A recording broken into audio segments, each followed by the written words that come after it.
اب اگلی آیت جو ہے یہ آیت الکرسی کہلاتی ہے، کیونکہ اس میں اللہ تعالیٰ کی بادشاہت کی کرسی کا ذکر ہے۔ اس کی فضیلت میں کئی ایک احادیث ہیں، صحیح بخاری میں ایک بڑی ڈیٹیل حدیث ہے، مال غنیمت کی چوکیداری کے اوپر سیدنا ابو حریرہ کو نبی صلی اللہ علیہ وآلہ وسلم نے مامور کیا، اور 3 راتوں تک ایک شخص آ کے وہاں چوری پرفارم کرنے کی کوشش کرتا رہا، تو حضرت ابو حریرہ نے اسے پکڑ لیا۔ پہلی دفعہ پکڑا تو اس نے کہا چھوڑ دو، اگلی دفعہ نہیں آؤں گا۔ دوسری بار پکڑا تو اس نے کہا چھوڑ دو، اگلی دفعہ نہیں آؤں گا۔ تیسری دفعہ جب پکڑا تو انہوں نے کہا اب تو میں تجھے رسول اللہ کی بارگاہ میں ضرور پیش کروں گا۔ تو اس نے کہا کہ مجھے چھوڑ دو، میں تمہیں ایک ایسا وظیفہ بتاتا ہوں کہ اگر رات کو بستر پہ جاتے وقت تم وہ وظیفہ کر لو تو صبح تک اللہ تعالیٰ کی طرف سے تمہاری حفاظت کے اوپر فرشتہ مامور ہوگا، شیطان تمہارے قریب نہیں آئے گا۔ یہ حدیث صحیح بخاری میں 2311 ہے، انٹرنیشنل نمبر کے مطابق ہمارے صبح و شام کے اذکار میں بھی ہم نے ڈالی ہوئی ہے۔ تو پھر اس نے جو وظیفہ بتایا وہ ہے کہ آیت الکرسی رات کو بستر پہ جاتے وقت پڑھ لیا۔ تو حضرت ابو ہریرہ نے اس کو چھوڑ دیا۔ نبی علیہ السلام ہر موقع پہ جب وہ صبح بتاتے تھے تو نبی صلی اللہ علیہ وآلہ وسلم فرماتے تھے وہ جھوٹا ہے، آج پھر آئے گا۔ خیر وہ بھی سمجھدار تھا، وہ تیسری دفعہ جب جھوٹا ہے وہ چوتھی دفعہ آیا نہیں ہے۔ تو تیسری دفعہ حضور نے کہا کہ 3 دنوں سے تمہارا جو آنے والا وہ مہمان تھا نا، وہ شیطان تھا جو انسانی شکل میں آیا تھا، ہے وہ جھوٹا ہے لیکن اس نے بات سچی کی ہے۔ تو یہ ایک اصولی بات ہے کہ سچی بات اگر جھوٹا بھی کرے تو اس بات کی تصدیق کر دینی چاہیے۔ تو وہ آیت الکرسی کا وظیفہ مل گیا۔ اسی طریقے سے سنن نسائی الکبریٰ میں اسی کی ایکسٹینشن ہے۔ سنن نسائی الکبریٰ کے اندر ایک حدیث ہے، امام نسائی نے اس میں ایک چیپٹر باندھا ہے عمل الیوم واللیلہ، وہ سنن نسائی الکبریٰ کا چیپٹر ہے۔ اس میں انٹرنیشنل نمبر کے مطابق ہے یہ 8017 نمبر حدیث۔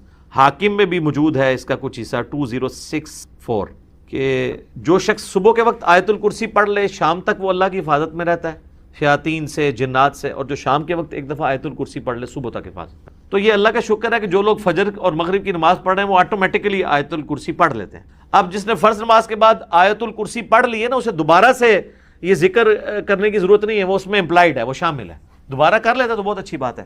اور ایک اور فضیلت ہے جو سنن نسائی الکبریٰ میں ہی ہے، 9928 نمبر حدیث ہے اسی عمل الیوم واللیلہ چیپٹر میں، کہ جو شخص نماز فرض ادا کرنے کے بعد نماز فرض آیت الکرسی پڑھ لے گا وہ مرتے ہی جنت میں داخل، لیکن اس میں نماز شرط ہے۔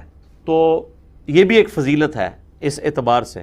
اس کی ایک ضعیف سند بھی ہے سنن الکبریٰ البیہقی میں مولا علی سے، اس میں الفاظ یہ ہیں کہ وہ آیت الکرسی کسی سے گفتگو کرنے سے پہلے پڑھ لے، لیکن جو سنن نسائی الکبریٰ میں صحیح سند ہے اس میں یہ الفاظ نہیں ہے۔ لیکن اس طرح کی جو ضعیف روایتیں ہیں نا، جب صحیح احادیث کو سپورٹ کر رہی ہوں نا تو اسی کو فالو کرنا چاہیے۔ کوشش یہی کرنی چاہیے کہ بغیر گفتگو کیے سلام پھیرتے ہی آیت الکرسی پڑھ لی جائے۔ البتہ اگر کوئی گفتگو کر بھی لیتا ہے تب بھی فضیلت مل جائے گی، کیونکہ جو صحیح حدیث میں اس طرح کے الفاظ موجود۔ تو یہ 3 بڑے بڑے فضائل ہیں۔ باقی میں نے قرآن حکیم کی صورتوں کے فضائل کے اوپر ڈیٹیل لیکچر ریکارڈ کروا دیا ہوا ہے، مسئلہ نمبر 112 ABC، جسے شوق ہے تو وہ دیکھ سکتا ہے۔ اللہ لا الہ الا ہو، اللہ ہی ہے وہ کہ نہیں ہے کوئی معبود سوائے اس کے۔ الحی القیوم، وہ خود سے زندہ ہے اور باقی سب کو قائم اسی نے رکھا ہوا ہے، سب کو زندہ رکھنے والا وہ ہے، باقیوں کی زندگی اس سے مستعار ہے، اس کی زندگی حقیقی ہے، اپنی ہے۔ لا تأخذہ سنۃ ولا نوم، اور اس کی زندگی اتنی کامل ہے کہ نہ تو اسے اونگ آتی ہے اور نہ نیند۔ ہماری زندگی آپ دیکھ لیں ناقص ہے، ہم 24 گھنٹے کے اندر ایک دفعہ ضرور مر جاتے ہیں۔ موت نیند کی بہن ہے نا، اسی لیے آپ دیکھیں آپ کو جو رات کو سونے کی دعا سکھائی گئی ہے صحیح بخاری میں، اللہم بسمک اموت و احیا، اور اللہم باسمک اموت و احیا، دونوں الفاظ درست، تیرے نام سے زندہ ہوتا ہوں اور مرتا ہوں۔ اور صحیح بخاری میں جو صبح اٹھنے کی دعا ہے وہ تو ہے ہی ہے، اس میں تو ڈائریکٹ کلیئر ہو گیا۔ یہاں تو پھر بھی کوئی کہہ سکتا ہے کہ ایمبیگوٹی ہے کہ یہ اس نیند کا بھی ذکر نہیں ہے، لیکن اس میں تو واضح ذکر ہے، الحمدللہ الذی احیانی بعد ما اماتنی، یا احیانا بعد ما اماتنا، جمع کے سیغے سے ہو، وَإِلَيْهِ النُّشُورُ، تمام تعریفیں اس ذات کے لیے جس نے ہمیں مرنے کے بعد دوبارہ زندہ کر لی۔ پھر سورہ الزمر میں بھی آتا ہے کہ اللہ تعالیٰ ہی ہے جو رات کو جب تم سوتے ہو تو تمہارے نفس کو قبض کر لیتا ہے، پھر جس کو اپنے پاس رکھنا ہوتا ہے اسے روک لیتا ہے، جس کی باقی ہوتی ہے اس کو دوبارہ واپس بھیج دیتا ہے۔ تو نیند بھی موت کی ایک فارم ہے۔ ہماری جو زندگی ہے وہ بھی ناقص ہے، ہم ڈیپینڈنٹ ہیں اللہ کے اوپر، اس اعتبار سے کہ جب چاہے وہ سانس روک لے، اور اس اعتبار سے بھی کہ 24 گھنٹے میں ہمیں ایک دفعہ سونا ہی پڑتا ہے، ادروائز آپ اگلے 24 گھنٹے، دنیا کا ذہین ترین آدمی، دنیا کا طاقتور ترین آدمی کتنے گھنٹے جاگ سکتے؟ یہ بزرگ جو جاگتے رہے ہیں نا 1-1 سال یا 2-2 سال، کہانیاں نے، کوئی نہیں جاگ دے، جس کو ہے نا اس کو لے کے ہیں جاگ کے بتائے کوئی، اور کہتے ہیں جناب 3 سال تک کھایا پیا نہیں ہے۔ اس کے ساتھ اس کہانی کو کمپلیٹ کیا کریں، ساتھ یہ بھی کہا کریں کہ نہ کھادا پیتا نہ پیشاب کیتا، کیونکہ اگر کھایا پیا نہیں ہے تو پیشاب تو کھانے پینے کے ساتھ ہے نا، آپ کھانا پینا چھوڑ دیں پیشاب ختم ہو جائے گا۔ یہ ساتھ کیوں نہیں کہتے ہیں کہ 3 سال تک پیشاب بھی نہیں کیا، اور پھر اس طرح کا بندہ لے کے آنا ہے، اس کا جو ہم کریں گے نا وہ ہماری ویڈیوز میں ریکارڈ ہے، آج چھوڑ دیں۔ لہو ما فی السماوات و ما فی الارض۔ اچھا دوسرا ہے نیند نہیں آئے گی اور اس سے اونگ بھی نہیں آتی، یعنی اتنی کامل زندگی ہے کہ ایک لمحے کے لیے بھی جھٹکا نہیں آتا۔ لہو ما فی السماوات و ما فی الارض، اسی کے لیے ہے آسمانوں اور زمین کی بادشاہی۔ اچھا آسمان ہمیشہ جمع کے سیغے کے ساتھ آتے ہیں، زمین سنگولر کے سیغے کے ساتھ، سوائے ایک پارہ نمبر 28 کے اندر کہ اللہ نے 7 آسمان پیدا کیے اور اس کے مثل زمینیں بھی، چونکہ یہ اللہ تعالیٰ کی طرف سے ایک میریکل پلانٹ ہے روئے ارض، زندگی ابھی تک یہیں پہ دریافت ہوئی جس زندگی کو ہم جانتے ہیں، اس لیے اللہ تعالیٰ اسپیشلی اس کا ذکر کرتا ہے۔ تو قرآن میں جب بھی آئے نا کہ آسمانوں اور زمین کی بادشاہت سے مراد پوری کائنات، من ذا الذی یشفع عندہ الا باذنہ، کس کی جرأت ہے کہ اللہ کے حضور کسی کی شفاعت اور سفارش کر سکے سوائے اس کے اذن کے؟ ظاہر ہے کسی کی جرأت نہیں ہے۔ دنیا میں سفارش یہ ہوتی ہے کہ کسی شریف آدمی کو پکڑ کے پولیس لے گئی ہے تو ایک وہاں کا بڑا آدمی جا کے سفارش کرتا ہے کہ جی آپ کو غلط فہمی ہوئی ہے، میں اسے شروع سے جانتا ہوں، بڑا شریف آدمی ہے۔ اب اللہ کو اس طرح کی سفارش تو کوئی نہیں کر سکتا کہ یا اللہ آپ کو غلط فہمی ہوئی ہے، بندہ غلط پکڑ لیا، ایسے تو ہو ہی نہیں سکتا۔ اسی لیے اللہ نے کہا کہ اس کی جرأت ہے کہ مجھے کہے، مجھے سفارش کرے کسی کی، کہ میرے کہنے سے نہیں۔ تو اب آپ دیکھ لیں بابوں کے بارے میں وہ دھونس کے عقیدے جو رکھے ہوئے ہیں، اسی تو آپ کو قرآن نہیں پڑھنے دیتے۔ جس نے یہ آیت پڑھنی ہے اس نے کہنا ہے کہ بابا کتوں آ گیا، اتنے کوئی کھنگڑ نہیں دینا اللہ نے، سوائے جس کو اذن دیا ہے محمد رسول اللہ صلی اللہ علیہ وآلہ وسلم۔ اور وہ بھی ایک پوری دردناک حدیث ہے بخاری مسلم میں، حدیث شفاعت، وہ یوٹیوب پہ میرا کلپ دیکھ لیں، شفاعت رسول صلی اللہ علیہ وآلہ وسلم کا عقیدہ۔ یعلم ما بین ایدیہم وما خلفہم، وہ جانتا ہے جو ان سے پہلے ہو چکا جو ان کے بعد ہونے والا۔ یعنی اللہ تعالیٰ ہمارا جس کی سفارش تم میرے پاس لے کے آؤ گے نا، مجھے پتا ہے اس نے پہلے کیا کیا اور آندہ کیا کرنا ہے، مجھے بتا رہے ہو۔ اور ایک معنی یہ بھی ہے کہ جو سفارشی بھی ہے نا، اللہ تعالیٰ ان کو بھی جانتا ہے کہ ان کا علم پہلے کا کیا تھا اور بعد کا علم کیا ہے۔ اللہ تعالیٰ نے ہر ایک کو اپنے علم سے گھیرا ہوا ہے۔ وَلَا يُحِيطُونَ بِشَيْءٍ مِّنْ عِلْمِهِ إِلَّا بِمَا شَاءَ، اللہ کے علم کو کوئی نہیں گھیر سکتا سوائے اللہ تعالیٰ جس کے لیے چاہے تو اس کے اوپر کوئی علم آشکار کر لے۔ یعنی اللہ تعالیٰ کے علم کو کوئی اور مخلوق نہیں گھیر سکتی، اللہ نے سب کو اپنے علم سے گھیرا ہوا ہے، سوائے اس کے کہ وہ جو سورہ آل عمران میں بھی آتا ہے 179 نمبر آیت میں کہ اللہ کی یہ شان نہیں ہے کہ وہ اپنے غائب کے اوپر کسی کو اطلاع دے سوائے اپنے پیغمبروں کے، اور تمہارا کام ہے اللہ اور اس کے پیغمبروں پر ایمان لاؤ۔ پیغمبر وہ ہستی ہوتی ہے کہ جس کو اللہ تعالیٰ غیب کی خبریں دیتا ہے، غیب کا علم دیتا ہے اتنا جتنا اس کے لیے پسند فرماتا ہے۔ علم الغیب کے اوپر میرا مسئلہ نمبر 6A اور 6B آپ دیکھ سکتے ہیں، وہ ڈیٹیل ٹاپک ہے۔ تو جتنا جس کے لیے چاہتا ہے اللہ ظاہر فرماتا ہے، اور جس کے لیے نہیں چاہتا ظاہر نہیں فرماتا۔ اچھا یہ اب بعض علم الغیب ایسے ہیں جو اللہ تعالیٰ نے انبیاء کرام کو دیے ہیں، اور بعض یہ ہیں جو ہمارے اعتبار سے وہ آپ سمجھ لیں ان سین علم ہے، لیکن چونکہ وہ فزیکل ورلڈ کے ساتھ تعلق رکھتے ہیں اس لیے ہم اس کو علم الغیب کا لفظ تو نہیں بول سکتے، لیکن چھپے علوم ہیں، جیسے سائنٹیفک جو بڑے بڑے راز ہیں اس کائنات کے وہ لوگوں نے دریافت کی۔ میگنیٹک فیلڈ کا دریافت کرنا، کمپاس بنا لینا، فیراڈے نے 8 سے 200-300 سال پہلے ہی ہوا نا بجلی والا معاملہ، دنیا میں بجلی آئے ہوئے میکسیمم 150 سال گزرا، اس سے پہلے بجلی نہیں تھی۔ تو ایک انسان پہ اللہ نے راز کھولا ہے نا کہ اگر کسی کنڈکٹر کو میگنیٹک فیلڈ کے اندر موو کیا جائے تو اس میں وولٹیج پیدا ہو جاتی ہے، EMF انڈیوس ہو جاتی ہے۔ یہ فیراڈے کو اللہ نے راز سمجھا دیا، نیوٹن کو کئی ایک چیزیں باتیں سمجھا دی، آئنسٹائن کو سمجھا دی، تیل زمین سے نکل آیا، گھڑی بنا لی، اتنی ساری چیزیں ہیں، جہاز بنا لیے، جیٹ انجن بنا لیے۔ تو یہ اس کائنات کے راز اللہ تعالیٰ لوگوں پہ کھولتا ہے۔ وسع کرسیہ السماوات والارض، اسی کی کرسی نے آسمانوں اور زمین کو گھیرا ہوا ہے۔ ولا یؤودہ حفظہما، اور اللہ تعالیٰ کو زمین و آسمان کی حفاظت کرنا کوئی مشکل نہیں ہے، تھکا نہیں دیتی یہ چیز۔ وہو العلی العظیم، اور وہ بہت بلند ہے اور عظمت والا ہے۔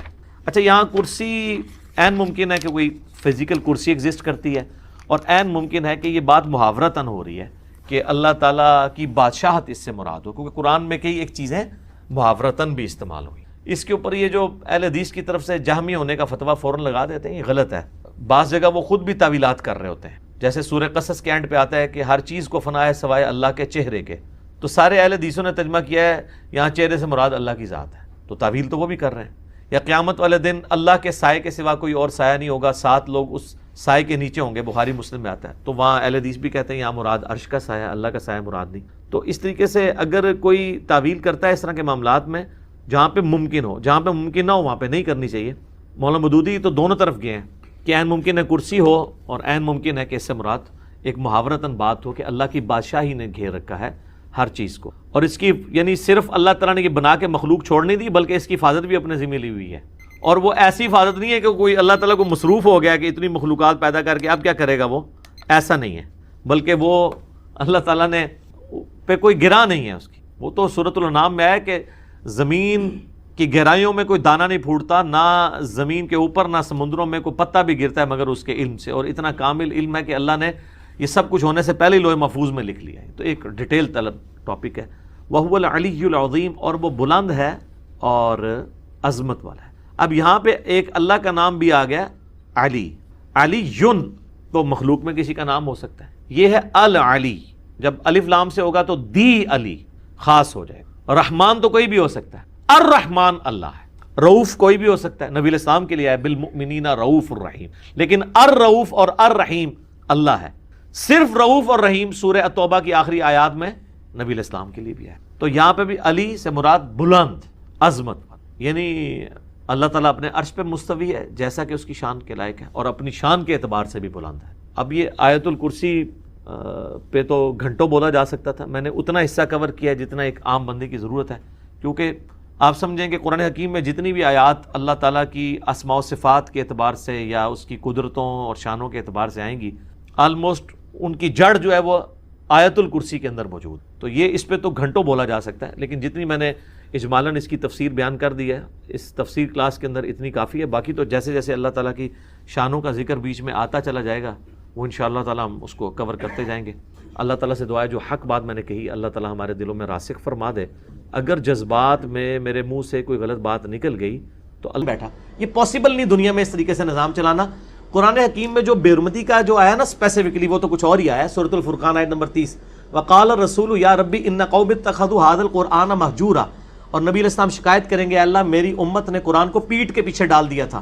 اور مہجورا، یہ پیٹ وہی مسئلہ ہو گیا. اب یہ پیٹ ہے اردو والی، عربی میں پیٹ وہ نہیں ہے، اسے یہ نہ ہو کانڈ.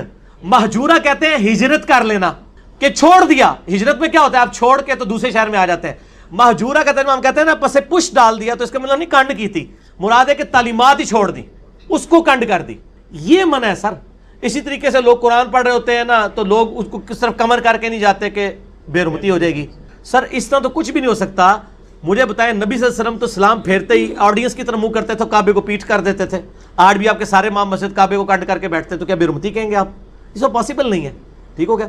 اور اس میں جو اتنی یہ تقوی کی جو جن لوگوں کو حیضہ ہوا ہوتا ہے نا ان کے لیے ہمارے پاس پھکیاں بھی ہیں. یہ کالی جرابیں جو پہنتے ہیں، غلاف کعبہ کالا ہے، نبی علیہ السلام کی پگڑی کالی تھی، کالی جرابیں کو پہنتے ہیں.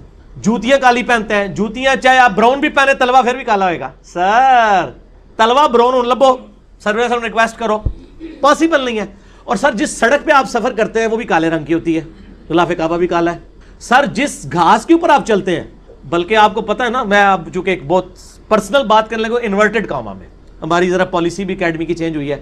وہ باپا جانی ہے جو ان کی ایک ویڈیو چینل کے اوپر چل رہی تھی، وہ جناب وہ سائڈ پہ کھڑے ہوئے ہیں اور آگے سبز گھاس ہے، ایسے ڈر کے کھڑے ہوئے ہیں.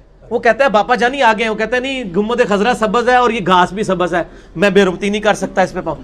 یہ گھاس سر یہ بے حرمتی کہتے ہیں. سر تکیے پہ آپ بیٹھے، آج بھی عرب کے کلچر میں نیچے گدی رکھی جاتی ہے، تو آپ اس گدی پہ بیٹھ جاتے ہیں. آپ ایک ایسے شخص کو اپنے ساتھ لے جاتے ہیں جس کو عبرانی زبان آتی ہوتی ہے تورات پڑھنے کے لیے، تو آپ صلی اللہ علیہ وآلہ وسلم فرماتے ہیں میں تورات سے فیصلہ کروں گا، چونکہ وہ رجم کی سزا سے جان چھڑوانا چاہتے تھے، کوئی امیر کبیر بندہ تھا. آپ فرمایا ٹھیک ہے تورات کو تو مانتے ہو نا. تورات لائی گئی. آپ صلی اللہ علیہ وآلہ وسلم نے جب تورات آئی نا تو اپنی پیٹھ کے نیچے سے گدی نکالی اور تورات کو اس کے اوپر رکھ دیا. آج کے حساب سے گستاخی ہو گئی، کیونکہ جو چیز پیٹھ کے نیچے تھی اس کے اوپر اللہ کی کتاب رکھ دی. اور پھر فرمایا میں ایمان لایا اس کتاب پر بھی اور اس کے نازل کرنے والے پر بھی. اگرچہ وہ کتاب بدل چکی ہے لیکن وہ 100% تو نہیں نا بدلی ہوئی. آج بھی نبی علیہ السلام کی جو اس میں بشارتیں ہیں وہ ہم تو نہیں کہیں گے بدلی ہوئی ہیں. اس کے باوجود آپ نے کہا میں اس پر بھی ایمان لایا، اس کو نازل کرنے والے پر. پھر آپ نے کہا پڑھو، تو اس نے ہاتھ رکھ لیا جہاں پہ رجم کی سزا تھی. تو ان کا یا رسول اللہ یہ تو ہاتھ رکھ لیا، اٹھایا تو وہی صدا نکلی. تو یہ آپ صلی اللہ علیہ وآلہ وسلم نے خود یہ عمل کر کے بتایا. تو اس لیے پاسبل نہیں ہوتا. ہم نے کرسیاں بھی رکھی ہیں، جب فالتو بندے ہو جاتے ہیں نا وہ پھر ہم ان کو آگے لے آتے ہیں، چلے وہ ہاتھ میں پکڑ کے بیٹھ جائیں. ہم کہتے ہیں اب آندھا سے ہاتھ والا بھی کام چھوڑ دیں، جس کے پاس موبائل ٹچ سکرین ہے نا وہ موبائل پکڑ کے بیٹھ جائے، ٹھیک ہے نا. باقی یہ کہنا کہ یہ اوپر بیٹھا ہے یہ نیچے بیٹھا ہے، باقی جو سعودیہ کے اندر جو کچھ ہو رہا ہے نا جی، اس میں سعودیہ والوں کا کوئی قصور نہیں ہے. سعودیہ میں جتنا اہتمام ہے نا قرآن کی عزت کا کہیں بھی نہیں ہے، لیکن پبلک جاہل ہے نا. پبلک جوتیوں والی جگہ پہ 7 قرآن رکھ دیتی ہے، نعوذ باللہ. یہ تو غلط ہے. انہوں نے مسجد کے اندر ہزاروں الماریاں رکھی ہوئی ہیں پیتل کی بنی ہوئی، ان کے آگے باقاعدہ ڈسٹ پروف پلاسٹک لگائے ہوئے ہیں، ہر چپے